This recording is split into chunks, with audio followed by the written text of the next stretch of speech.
السلام علیکم دوستو، آج کی ون لائن خبریں سننے سے پہلے اگر ہو سکے تو ویڈیو کو لائک، سبسکرائب اور شیئر ضرور کیجیے گا، شکریہ۔ ادھر جاپان، امریکہ اور جنوبی کوریا نے چینی وائرس کے پھیلاؤ پر قابو پانے کی چینی کوششوں کی حمایت کرنے پر اتفاق کیا ہے۔ امریکی صدر ٹرمپ نے ادلب میں جاری شامی حکومتی کارروائیوں پر تشویش کا اظہار کرتے ہوئے روس پر زور دیا ہے کہ وہ کارروائیوں کی حمایت کرنا بند کرے۔ ادھر برطانوی سائنسدانوں کا کہنا ہے کہ دماغی نشو و نما کے لیے گوشت خوری ذہنی نشو و نما کے لیے انتہائی ضروری ہے۔ ادھر سعودی عرب نے اس خبر کی تردید کی ہے جس میں کہا جا رہا ہے کہ امریکہ نے سعودی عرب سے کھجوروں کی درآمد پر پابندی لگا دی ہے۔ ادھر شمالی کوریا کے رہنما کم جونگ کو 3 ہفتوں کے بعد اس مزار پر دیکھا گیا ہے جہاں ان کے والد اور دادا کی باقیات رکھی ہوئی ہیں۔ ان کے مسلسل 3 ہفتے تک عوامی مقام پر نظر نہ آنے پر جنوبی کوریا میں مختلف شکوک و شبہات نے جنم لینا شروع کر دیا تھا۔ یہ بھی کہا گیا کہ چینی وائرس کی وجہ سے انہوں نے عوامی مقامات پر نکلنا بند کر دیا ہے۔ ادھر چین میں وائرس سے ہلاکتوں کی تعداد 1700 سے تجاوز کر گئی ہے جبکہ متاثرہ افراد کی تعداد بھی 70,000 سے زائد ہو چکی ہے۔ ادھر امریکہ میں یہودیوں کی سب سے بڑی تنظیم کے ایک وفد نے سعودی عرب کے دورے کا اعلان کیا ہے۔ امریکی یہودی تنظیم کے وفد کا یہ 27 سال کے بعد پہلی بار سعودی عرب کا دورہ ہے۔ تاہم دوسری طرف سعودی عرب نے اس دورے کی تفصیلات کو صیغہ راز میں رکھا ہوا ہے۔ ادھر پاکستان میں چودھری شجاعت نے کہا ہے کہ ہمیں امید ہے کہ عمران خان نعیم الحق کے کیے گئے وعدے اب پورے کریں گے۔ حکومت چلانے اور پارٹی بنانے میں نعیم الحق کا سب سے زیادہ کردار تھا۔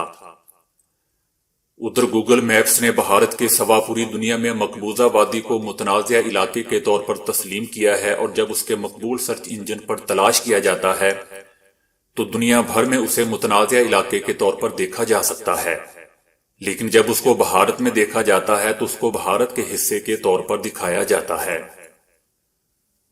ادھر FATF کا اہم اجلاس پیرس میں شروع ہو گیا ہے۔ اجلاس میں پاکستان کو گرے لسٹ سے نکالنے کے حوالے سے فیصلہ ہونے کا امکان ہے۔ پاکستان نے بھی سفارتی محاذ پر 12 ممالک کو اپنے حق میں ووٹ ڈالنے کے لیے تیار کر لیا ہے۔ چین، ترکی اور ملائیشیا پہلے ہی حمایت کر چکے ہیں۔ ادھر مقبوضہ وادی میں بھارتی پابندیاں 198 روز میں داخل ہو گئی ہیں جبکہ مسلسل لاک ڈاؤن سے مشکلات میں بھی مزید اضافہ ہو گیا ہے۔ ادھر بھارت کے شہریت قانون پر ممبئی میں ہزاروں افراد نے احتجاج کیا۔ جلسہ گاہ نریندر مودی کے خلاف نعروں اور فیض احمد فیض کی نظم ہم دیکھیں گے کی صداؤں سے گونج اٹھا۔ بھارت ہی میں بھارتی ریاست تلنگانہ میں بارات سے چلنے والے گانوں کی تیز آواز سے دلہا جان سے گیا۔ 25 سالہ دلہا اپنی بارات میں بجنے والے تیز گانوں کی وجہ سے بے چین ہو رہا تھا۔ بعد ازاں اس کی طبیعت بگڑ گئی۔ ہاسپٹل منتقل ہونے کے باوجود بھی وہ صحت یاب نہ ہو سکا۔ ادھر ایک برطانوی عدالت نے 2 سال قبل ایک مسلمان جوڑے کے اس فیصلے کو کل عدم قرار دے دیا جس میں کہا گیا تھا کیونکہ ان کی شادی کی تقریب اسلامی رسومات کے تحت ہوئی ہے، اس لیے وہ اب قانونی طور پر طلاق کا حق بھی رکھتے ہیں۔ تاہم اب عدالت نے سرے سے نکاح کی اس تقریب کو ہی غیر قانونی قرار دے دیا ہے۔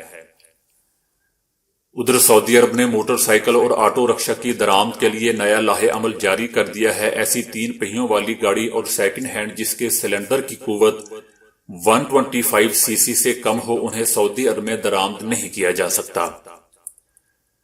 ادھر سعودی عرب میں ہی سعودی تاریخ میں ATM مشین سے رقم اڑانے کی سب سے بڑی واردات ہو گئی ہے۔ دارالحکومت ریاض میں کچھ افراد ATM سے 14 لاکھ ریال اڑانے میں کامیاب ہو گئے۔ واقعہ جمعہ اور ہفتہ کی درمیانی شب ریاض میں پیش آیا۔ ادھر بھارت میں شہریت قانون پر ڈرامہ پیش کرنے کے الزام میں زیر حراست 2 خواتین کو عدالت نے چھوڑ دیا ہے۔ ان پر نریندر مودی پر ڈرامہ پیش کرنے کا الزام تھا۔ ڈرامے میں شہریت قانون پر تنقید کی گئی تھی۔ دونوں پر غداری کا مقدمہ چل رہا تھا۔ ادھر امریکی صدر ٹرمپ کی بیٹی نے بھی سعودی اور اماراتی حکمرانوں کی تعریفوں کے پل باندھ دیے ہیں۔ ٹرمپ کی بیٹی ایوانکا نے سعودی عرب کی خواتین کو با اختیار بنانے کی کوششوں کو سراہتے ہوئے کہا کہ قانون میں تبدیلی انہیں نقل و حمل کی آزادی، قرضے اور مالی معاملات تک رسائی اہم پیش رفت ہے۔ انہوں نے یہ بات دبئی میں گلوبل وومن فورم میں شرکت کے موقع پر کہی۔ ادھر شام کے صوبے ادلب میں 13 روز میں ترکی کے 7,000 فوجی تعینات۔ ترکی کا نیا فوجی قافلہ 70 کے قریب عسکری گاڑیوں پر مشتمل ہے۔ ادھر جدہ میں شہریوں کو مردہ مرغیاں کھلانے جانے کا انکشاف ہوا ہے، میونسپلٹی نے اس پولٹری فارم کو سیل کر دیا ہے۔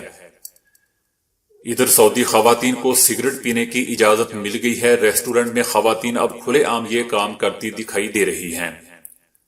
ادھر سعودی عرب میں 20 سال قبل لاپتہ ہونے والے 2 سعودی بچوں کے معاملے میں اہم موڑ، جس میں ڈی این اے سے ان کے والد کی شناخت ہو گئی ہے۔ سعودی عرب میں چینی شہر ووہان سے آئے ہوئے سعودی طلبہ کو گھر جانے کی اجازت مل گئی ہے۔ واپس آنے والے تمام طلبہ کا ٹیسٹ منفی آنے کے بعد انہیں گھروں کو لوٹ جانے کی اجازت مل گئی ہے۔ مسلسل بے خوابی امراض قلب اور فالج کی وجہ بن سکتی ہے۔ ادھر امریکہ کی سب سے بڑی آن لائن کاروباری کمپنی ایمیزون نے غرب اردن اور القدس میں بسنے والے یہودی آبادکاروں کو کسی بھی قسم کا سامان منگوانے کی صورت میں مفت کارگو سروس فراہم کرنے کی پیشکش کر دی ہے۔ ادھر سعودی عرب نے تمام سرکاری، نجی اور انٹرنیشنل اسکولوں کو حکم دیا ہے کہ وہ کسی ادارے یا فرد سے کسی بھی قسم کی کتابیں، لٹریچر، ای بک کا تحفہ یا عطیہ قبول نہ کریں، لیکن وجہ نہیں بتائی گئی۔ ادھر چین کی ایک کمپنی نے ریت کے ذرے جتنا کیمرہ بنا کر سرجریز کو اور بھی آسان بنا دیا ہے۔ اس کیمرے کو دنیا کے سب سے چھوٹے کیمرے کے طور پر Guinness book of world record میں درج کر لیا گیا ہے۔